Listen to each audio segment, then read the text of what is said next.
What's up, DIY Nation? It's your boy Darren, DIY 1978 guy, back with another video. Actually, this one's going to be a video series. And yes, it is going to be on this beautiful truck behind me. Now, full transparency, this is a Chevrolet. I'm a Ford guy. Although, game recognized game, I do appreciate a very nice vehicle. I'm just kidding. I do like Fords better. I know more about Fords, but this is going to be a little bit of a learning series for me too. But be that as it may, I may actually misspeak on some of the specs of this thing. So you guys be sure to correct me in the comments if I do mention something wrong. But I'll do my best to research it ahead of time. So what have we got here? This is going to be the 1985 C10, Chevrolet Silverado C10 series. This truck is actually a friend of mine's truck. I think it was his dad's, if I remember correctly, and then he's got it. He's been slowly restoring it, hence the nice paint job. And I'll take you guys for a little tour around the truck here in a second. But if going off the VIN code, and I was kind of barely able to read the label underneath the hood, the VIN code is F on this one, which suggests 1985. The thing, I think the sticker on there, like I said, it's very hard to read. Looks like it says 1985, so we're going to go with that. 1985 Chevrolet Silverado C10. This particular one is the 5-liter V8 version, which, if I'm not mistaken, if I remember correctly, is a 305, right? Ford had the 302, the 302cc V8, the 5-liter V8. Chevrolet said, hey, we're going to add 3 more cc's, and I believe theirs was a 305. But if I'm wrong, again, correct me in the comments, and I'll double check when I go to do this, post this video. But anyway, it is a 5-liter V8. I'm not sure what transmission, what rear end is in this thing. As I get through it and I figure it out, I'll take a look and I'll let you guys know as I figure the stuff out. But basically, I've got this truck over here to fix a lot of the little knick-knack things that are wrong with it, right? Since it was painted, there's a number of things that they put back together, just, things that go wrong in an old vehicle.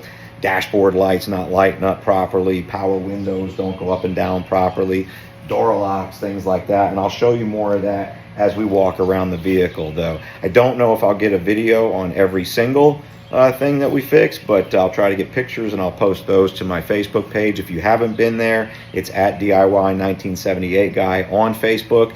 Go ahead and join that, and I do post content, pictures, things like that over there as well, and we can chat over there as well if you need to. So again, leave me comments. I appreciate the comments. I try to respond to all of them in due time, and if you have any questions or anything, or you need to correct me, by all means, I don't mind being corrected. So let's take a look at this truck and see what we got here. Now, I'm doing this with my phone because my GoPro camera has pretty much given up the gusto. So I'm going to take you in with my phone and give you a tour of this beautiful C10. Be right back. All right, so here it is. This is the beautiful C10 1985 Chevrolet Silverado. It is the long wheelbase version of the truck, which means long bed. I think, what is that, an 8-foot bed? It looks like it's more than 6 feet, but I believe it's an 8-foot bed. Or as one of the country singers said, it's an 8-foot bed that never has to be made. Anyway, it does come complete with pine needles and pine straw for anybody who needs them. It was clearly parked under a tree with a bunch of pine needles, but got a nice spray and bed liner on it. The paint is in beautiful shape. He just had it repainted not too long ago. There's a number of, like I said, little knick-knack things that we're going to have to address on it. One being these moldings. The adhesive that's on these moldings has not been staying on properly in some spots.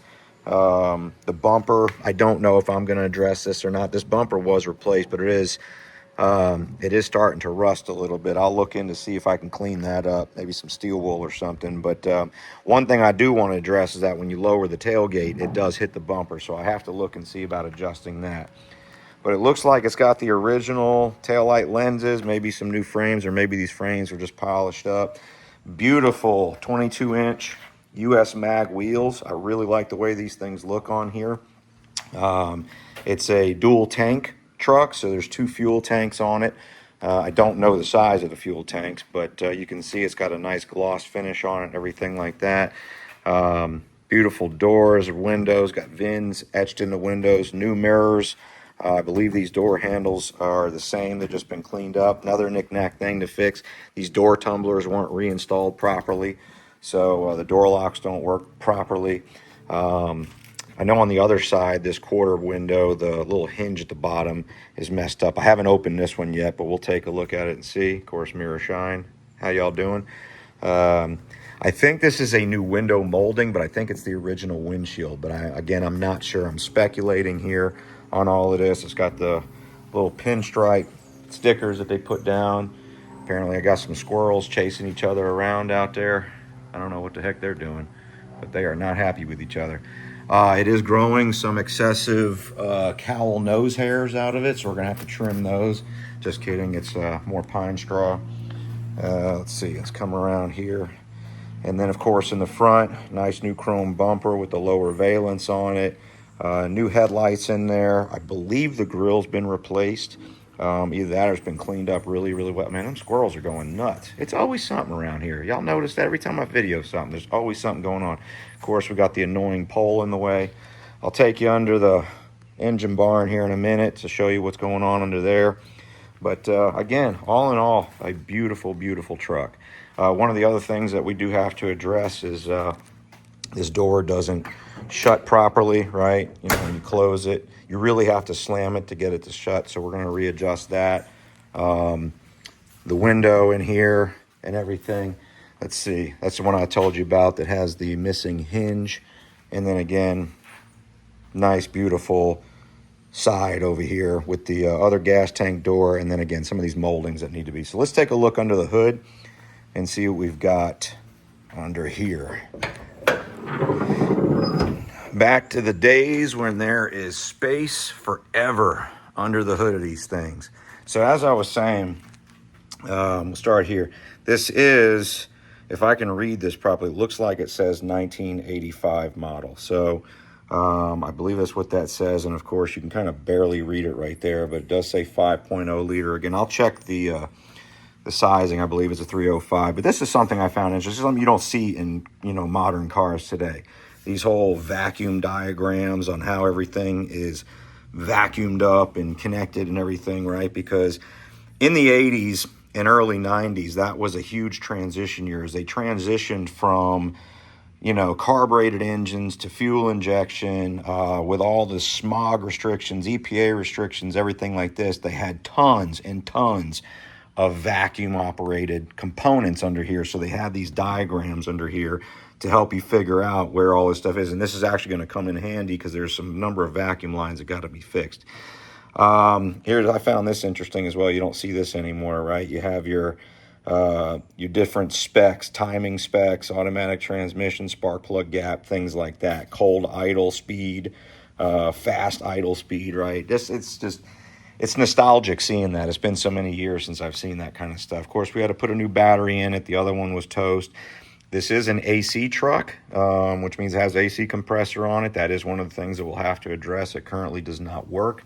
Again, this thing is so stock that it actually even still has the factory smog control unit, which is literally like the first thing people delete on these things and get rid of all that smog control stuff, frees up a little bit of power on the engine, frees up some of this vacuum assembly nonsense under the hood and everything. But it does actually have an air cleaner assembly that goes on top of there. It's sitting in the truck, though. I had taken it off. Of course, I believe that is referred to as the HEI ignition. You guys correct me if I'm wrong, which is supposed to be a fairly reliable ignition system. It does work in this one, but if I remember correctly, I think that's the GM HEI. But again, I have to keep saying it. I'm not a Chevrolet pro, of course. This is an Edelbrock 4-barrel carburetor with electric choke. We do have to verify whether or not that choke actually works. I don't know if it does or not. It's not super cold out, so it's not that big of a deal, but we'll verify that. We will have to do some tuning on that carburetor as well because it does run a little bit rich. I may have to adjust the needle valves in there and try to lean it out just a little bit and play around with the idle set. I do know that there's a little bit of oil leaking from the valve cover on this side. I believe it is on the other side too. It does smoke a little bit when it warms up. A couple of, frayed vacuum lines, as I mentioned earlier. We're going to go through and check all. This is actually comes off of this coolant temperature unit right here, which I believe is a vacuum operated unit. That broke off sometime prior, so we're going to have to look to replace that. That's going to cause vacuum leaks.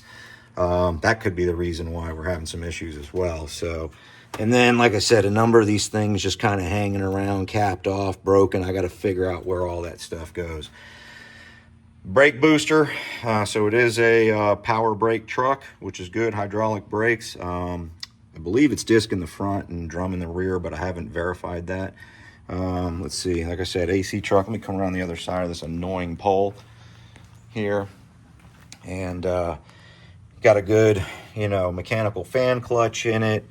AC, power steering, which is low on fluid. I know that. We do have the wiper motor unplugged, though, because I think the stalk is messed up on the tree in there. So the wipers don't shut off. So we just unplugged it for right now. I'll address that. Some of these other professional wiring jobs that are in here. Take a look at that stuff. Of course, still got the factory jack. But all in all, super, super clean under the hood here. Again, black and red. This is the color scheme for our softball team that my daughter plays for, and this is the coach's truck. So any of y'all who know us and watch this video, you know who I'm talking about. But fantastic color scheme. I love it. It looks great. So let's take a look on the inside of this thing. On the inside, very, very good shape as well, right? I don't know exactly what all has been replaced and what hasn't, so I'm kind of speculating here. This does look like the original door card and carpet card down at the bottom, but it's in very, very good shape. Just missing some little minor, covers for these things, little attributes. Power locks, power windows. I do know the power windows don't go up and down very freely, so we're gonna have to address that. I believe there's a plug on the back of this thing that also has a problem. But anyway, even these things still have their spring integrity, which is something that usually fails on them. But overall, really, really good shape. A little bit of overspray on the paint, that's all right. But in really, really great shape. The interior, I think the seat's been recovered at one point. I do know that the owner wants to have this redone as well to add some padding underneath there, because it says you kind of sink into it after driving it for a little while. But overall, excellent condition. The rubber seals may have been replaced on here, but they're in great shape. The carpet's in great shape in here. Seat belt, all this plastic work in here, all in really, really good shape. Even the door sills, which are generally broken and everything like that, great shape. Floor mats, carpet, everything's in great shape up there. On the dash, of course, it's a fairly standard dash for a Chevy of this age. Volt gauge, which works. Pressure, oil pressure, which works. The clock, which actually works. I understand that's one of those things that generally goes out. And when I was sitting in it with the battery connected, it sounded like there was a cricket under the dash. So I do know the clock works. And then, of course, engine coolant temperature, the monster 85-mile-an-hour speedometer, which I'm sure you can probably wrap the needle around on. And then the huge gas tank. Of course, it is an auto truck, like I said. I think it's a 4-speed, if I'm not mistaken. I haven't taken it out for a ride yet, but I believe it's a 4-speed in this flavor. Everything in great shape. The dash pad has been replaced. I do know that. But everything is in really, really good shape. This is funny. This is, again, nostalgic as well. The old-timey cigarette, ashtray, and lighter. Nowadays, this is just called the 12-volt power adapter.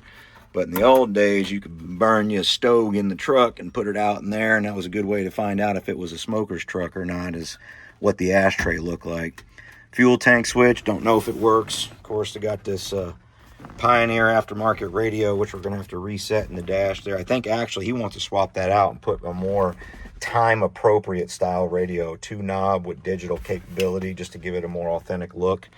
But again, carpet all in good shape. There's air cleaner and all that assembly I told you about. And then passenger door card, also in really, really good shape. Headliner, I believe, has been replaced. It's in really great shape. This light is actually got an LED bulb in it, so visors, great shape as well. So overall, This truck is just in really, really fantastic shape. Now, the mileage on it, I don't know if you can see that, the mileage says 40,351. Not sure if that's 40,000 original miles or if that's changed or not. If judging by the pedals, this looks like it probably is a 40,000 mile truck, because you got the lack of wear on here. Generally, if it was 140,000 miles, I know it looks like I got flood pants on here. They're just hanging up a little bit. Here you go, show some leg. But anyway, you would generally see more wear on the pedals if it was a higher mileage truck. So this very well may only be a 40,000 mile truck. So that is the Chevy C10 Silverado 1985 model. So there it is. We are going to do some work on this thing, and I'll try to take you along on as many journeys as we possibly can. So I'll be right back. All right, so there it is, the tour of the 1985 Chevrolet Silverado C10 with the 5-liter V8 engine. As you can see, very good condition. A lot of this stuff is just little minimal things that need to happen. Probably the biggest thing might be some carburetor tuning, just to see if we can smooth it out a little bit. But a bunch of little knick-knack things. I'll try to make the video shorter than longer. But as always, thank you all for joining me on this. I hope you enjoy this series as we do it. I don't know how many videos will be in the series yet, but we'll see. I'm looking forward to it, though. It's a little bit different than what I've been working on. A lot of small engines. Now we get something bigger to work on. So, and it does not have daytime running lamps that are LED that burned out, like some other trucks that are in this driveway that you've seen my videos. So, as always, thank you very much. Stay tuned for the videos to follow up on the work on this thing. Thank you for all the support on the channel. It's growing every day. I get more views. I get another subscriber. If you haven't been to my Facebook page, I do have a Facebook page at DIY1978 Guy. I post my videos there. I post pictures there on things that I don't do videos on. Get some commentary back and forth. Join up. Send me some comments over there. I can chat. There's, Business Messenger and everything like that if you need to chat. I do try to answer all the comments as quickly as I can. So maybe a week or two before I get to them, but I do try to answer them. But I do thank every one of y'all out there. God bless you, and thank you for all the support. DIY 1978 Guy.